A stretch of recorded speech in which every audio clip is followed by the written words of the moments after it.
भाड़ियन मथां भित कांवन केराई।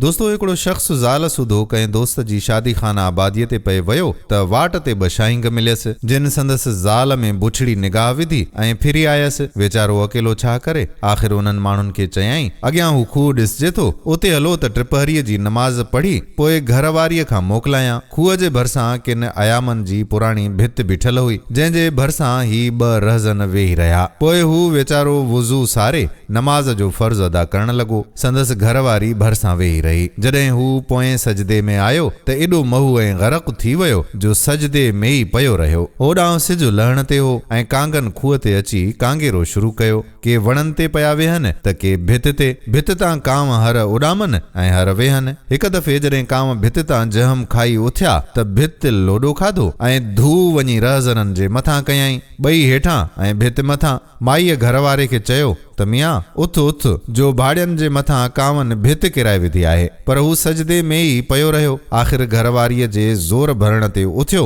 ऐं भाड़ियनि मथां भित किरियल ॾिसी बारगाह इलाहीअ में दुआ जा हथ खयाईं। मतिलब त बुछड़े माण्हूअ खे पंहिंजी बुछड़ी नियत जी सज़ा मिलंदी आहे। तॾहिं चयो वेंदो आहे त भाड़ियनि मथां भित कांवन केराई। दोस्तों, वीडियो वणी हुजे त ॿियनि दोस्तनि खे मेंशन बि कयो ऐं शेयर बि कजो। पेज खे फॉलो न कयो अथव त पेज ज़रूर फॉलो कयो। तव्हांजी वॾी महिरबानी।